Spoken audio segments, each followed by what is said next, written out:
ನೋಡಿ ಮಕ್ಕಳಿಗೆ ಉಂಟಲ್ಲ ಸ್ಕೂಲ್ ಸ್ಟಾರ್ಟ್ ಆಯಿತು, ಇನ್ನೇನಿದ್ರು ಕಾಂಪಿಟೇಷನ್ ಕೂಡ ಒಟ್ಟೊಟ್ಟಿಗೆ ಸ್ಟಾರ್ಟ್ ಆಗ್ತದೆ. ಪ್ರತಿಭಾ ಕಾರಂಜಿ, ಟ್ಯಾಲೆಂಟ್ಸ್ ಡೇ, ಹಾಗೇನೆ ಪದ್ಯದ ಕಾಂಪಿಟೇಷನ್ ಎಲ್ಲ ಸ್ಟಾರ್ಟ್ ಆಗ್ತದೆ ನೋಡಿ. ನಾನದಕ್ಕೆ ಇವಾಗಿಂದಲೇ ಒಂದು ಮಕ್ಕಳಿಗೆ ಹೇಳಿಕೊಡುವಂತಹ ಪದ್ಯವನ್ನ ಬಿಂದುಗೆ ಹೇಳಿಕೊಡ್ತೇನೆ. ಅದಂದ್ರೆ ತುಂಬಾ ಹಳೆಯ ಕಾಲದ ಪದ್ಯ ಅಂತ ಹೇಳ್ಬೋದು. ನಾವು ಚಿಕ್ಕವರಿದ್ದಾಗ ಕೂಡ ಆ ಪದ್ಯವನ್ನ ಹೇಳ್ತಿದ್ವಿ, ಅಷ್ಟು ಹಳೆಯದು. ಯಾವ್ದಂತ ಹೇಳಿ ನೋಡುವ ಅಲ್ಲ. ನಾನು ಇವಳಿಗೆ ಹೇಳಿಕೊಡ್ತೇನೆ, ಸ್ವಲ್ಪ ಕರೆಕ್ಷನ್ ಎಲ್ಲ ಇದ್ರೆ ಮಾಡ್ತೇನೆ. ನಾನೇನು ದೊಡ್ಡ ಸಿಂಗರ್ ಅಲ್ಲ, ಆದ್ರೆ ಕೂಡ ತಕ್ಕ ಮಟ್ಟಿಗೆ ಹೇಳಿಕೊಡ್ತೇನೆ. ನಾನೀಗ ಒಂದು ನಿಂಗೆ ಪದ್ಯ ಹೇಳಿಕೊಡ್ತೇನೆ, ಕಲಿತೀಯಲ್ಲ ನೀನು? ಆಯ್ತು. ನೋಡಿ ಇವಾಗ ಉಂಟಲ್ಲ, ಪದ್ಯದ ಜೊತೆಗೆ ಆಕ್ಷನ್ ಕೂಡ ಮಾಡ್ಬೇಕು. ಆಯ್ತು. ಗುಡಿ ಅಂತ ಹೇಳಿದ್ರೆ ಹೇಗೆ? ಗುಡಿ. ಗಟ್ಟಿ ಹೇಳ್ಬೇಕು. ಗುಡಿಯಲ್ಲಿರುವ ಶಿಲೆಗಳೆಲ್ಲ ದೇವರಂತೆ, ಗುಣವಿರುವ ಮನುಜರೆಲ್ಲ ಮಕ್ಕಳಂತೆ.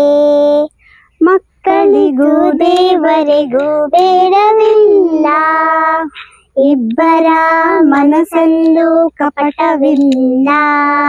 ಮಕ್ಕಳಿಗೆ ಮನೆ ಮೊದಲ ಪಾಠಶಾಲೆ, ಮಕ್ಕಳ ನೋಟವೇ ಒಲವಿನ ಗೋಲೆ. ಹಿರಿಯರಿಗೂ ಅವನನಗೂ ಪಾಠವಂತೆ, ಅವನ ತೊಡಲ ನುಡಿಗಳು ವೇದವಂತೆ. ಗುಡಿಯಲ್ಲಿರುವ ಶಿಲೆಗಳೆಲ್ಲ ದೇವರಂತೆ. ಗುಡಿ ಅಂದ್ರೆ ಹೇಗೆ? ಗುಡಿಯಲ್ಲಿರುವ ಶಿಲೆಗಳೆಲ್ಲ ದೇವರಂತೆ, ಗುಣವಿರುವ ಮನುಜರೆಲ್ಲ ಮಕ್ಕಳಂತೆ. ಒಂದೇ ಗಿಡದಿ ಹೂವು ಮುಳ್ಳು ಹುಟ್ಟುವಂತೆ, ಒಂದೇ ಮನದಿ ಎರಡು ಗುಣವು ಬೆಳೆಯುವಂತೆ. ಒಂದೇ ಗಿಡದಿ ಹೂವು ಮುಳ್ಳು ಹುಟ್ಟುವಂತೆ, ಒಂದೇ ಮನದಿ ಎರಡು ಗುಣ ಬೆಳೆಯುವುದಂತೆ. ಹೂವಿನ ಗುಣ ಮುಳ್ಳಿನ ಗುಣ ಸೇರದಂತೆ, ಜೋಕೆಯಾಗಿ ಇರಬೇಕು ಜಾಣನಂತೆ. ಗುಡಿಯಲ್ಲಿರುವ ಶಿಲೆಗಳೆಲ್ಲ ದೇವರಂತೆ, ಗುಣ ಇರುವ ಮನುಜರೆಲ್ಲ ಮಕ್ಕಳಂತೆ.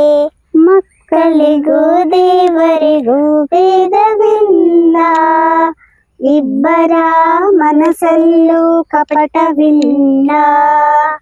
ಗುಡಿಯಲ್ಲಿರುವ ಶಿಲೆಗಳೆಲ್ಲ ದೇವರಂತೆ, ಗುಣ ಇರುವ ಮನುಜರೆಲ್ಲ ಮಕ್ಕಳಂತೆ.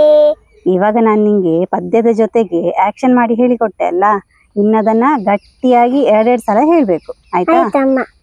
ಗೊತ್ತಾಯ್ತಲ್ಲ ನಿಂಗೆ? ಅರ್ಥ ಆಯ್ತಲ್ಲ? ಆಯ್ತು. ಗುಡಿಯಲ್ಲಿರುವ ಶಿಲೆಗಳೆಲ್ಲ ದೇವರಂತೆ, ಗುಣ ಇರುವ ಮನುಜರೆಲ್ಲ ಮಕ್ಕಳಂತೆ. ಗುಡಿಯಲ್ಲಿರುವ ಶಿಲೆಗಳೆಲ್ಲ ದೇವರಂತೆ, ಗುಣ ಇರುವ ಮನುಜರೆಲ್ಲ ಮಕ್ಕಳಂತೆ. ಮಕ್ಕಳಿಗೂ ದೇವರಿಗೂ ಭೇದವಿಲ್ಲ, ಇಬ್ಬರ ಮನಸ್ಸಲ್ಲೂ ಕಪಟವಿಲ್ಲ. ಮಕ್ಕಳಿಗೂ ದೇವರಿಗೂ ಭೇದವಿಲ್ಲ, ಇಬ್ಬರ ಮನಸ್ಸಲ್ಲೂ ಕಪಟವಿಲ್ಲ. ಗುಡಿಯಲ್ಲಿರುವ ಶಿಲೆಗಳೆಲ್ಲ ದೇವರಂತೆ, ಗುಣ ಇರುವ ಮನುಜರೆಲ್ಲ ಮಕ್ಕಳಂತೆ. ಮಕ್ಕಳಿಗೆ ಮನೆ ಮೊದಲ ಪಾಠಶಾಲೆ, ಮಕ್ಕಳ ನೋಟವೇ ಅಲವಿನೋಲೆ. ಹಿರಿಯರಿಗೂ ಅವನನಗೂ ಪಾಠವಂತೆ, ಅವನ ತೊದಲ ನುಡಿಗಳು ವೇದವಂತೆ. ಗುಡಿಯಲ್ಲಿರುವ ಶಿಲೆಗಳೆಲ್ಲ ದೇವರಂತೆ, ಗುಣ ಇರುವ ಮನುಜರೆಲ್ಲ ಮಕ್ಕಳಂತೆ. ಒಂದೇ ಗಿರಡಿ ಹೂವು ಮುಳ್ಳು ಹುಟ್ಟುವಂತೆ, ಒಂದೇ ಮನದಿ ಎರಡು ಗುಣವು ಬೆಳೆಯುವುದಂತೆ. ಹೂವಿನ ಗುಣ ಮುಳ್ಳಿನ ಗುಣ ಸೇರದಂತೆ, ಜೋಕೆಯಾಗಿ ಇರಬೇಕು ಜಾಣರಂತೆ. ಗುಡಿಯಲ್ಲಿರುವ ಶಿಲೆಗಳೆಲ್ಲ ದೇವರಂತೆ, ಗುಣ ಇರುವ ಮನುಜರೆಲ್ಲ ಮಕ್ಕಳಂತೆ. ಮಕ್ಕಳಿಗೂ ದೇವರಿಗೂ ಭೇದವಿಲ್ಲ, ಇಬ್ಬರ ಮನಸ್ಸಲ್ಲೂ ಕಪಟವಿಲ್ಲ, ಗುಡಿಯಲ್ಲಿರುವ ಶಿರೆಗಳೆಲ್ಲ ದೇವರಂತೆ, ಗುಣ ಇರುವ ಮನುಜರೆಲ್ಲ ಮಕ್ಕಳಂತೆ. ನೋಡಿ, ಮಕ್ಕಳಿಗೆ ಸ್ಕೂಲಲ್ಲಿ ಕಾಂಪಿಟೇಷನ್ ಇರ್ತದೆ ನೋಡಿ, ಅವಾಗ ಉಂಟಲ್ಲ ನಾವು ಸಡನ್ ಹೇಳಿಕೊಟ್ರೆ ಮಕ್ಕಳಿಗೆ ಬರುದಿಲ್ಲ. ಇವತ್ತಿದ್ದು ನಾನು ಈ ಪದ್ಯವನ್ನು ಹೇಳಿಕೊಡ್ಲಿಕ್ಕೆ ಸ್ಟಾರ್ಟ್ ಮಾಡಿ ಒಂದು 15 ದಿವಸ ಆಯ್ತು. ಅಂದ್ರೆ ಕಾನ್ಸಂಟ್ರೇಷನ್ ಇರುದಿಲ್ಲ ಮಕ್ಕಳಿಗೆ. ಒಂದ್ಸಲ ಕಲಿತ್ರೆ ಮತ್ತೊಂದ್ಸಲ ಮರೆತು ಬಿಡ್ತಾರೆ. ಹಾಗೆ ಕಲಿಸಿ ಆಕ್ಷನ್ ಮಾಡಿ ಕಲಿಸಿ ಇವತ್ತೊಂದು ಮಟ್ಟಿಗೆ ಹೇಳ್ತಾಳೆ. ಆದ್ರೆ ಇನ್ನು ಕೂಡ ಅವಳಿಗೆ ಪ್ರಾಕ್ಟೀಸ್ ಬೇಕು. ನೀವು ಕೂಡ ನಿಮ್ಮ ಮಕ್ಕಳಿಗೆ ಈ ತರ ಪದ್ಯ ವಿತ್ ಆಕ್ಷನ್ ಹೇಳಿಕೊಡಿ, ಅವಾಗ ಅವರು ಪಕ್ಕ ನೆನಪಲ್ಲಿ ಇಟ್ಕೋತಾರೆ ಮತ್ತೆ ಕಲಿತಾರೆ ಬೇಗ. ನಾವು ಈ ತರ ಇಂಟ್ರೆಸ್ಟಿಂಗ್ ವಿಡಿಯೋದೊಂದಿಗೆ ಮುಂದೆ ಕೂಡ ಸಿಗ್ತಾ ಇರ್ತೇವೆ. ಈ ವಿಡಿಯೋ ಇಷ್ಟ ಆದರೆ ನಿಮ್ಮ ಫ್ರೆಂಡ್ಸ್ಗೆ ರಿಲೇಟಿವ್ಸ್ಗೆಲ್ಲ ಹೆಚ್ಚು ಶೇರ್ ಮಾಡಿ. Thank you.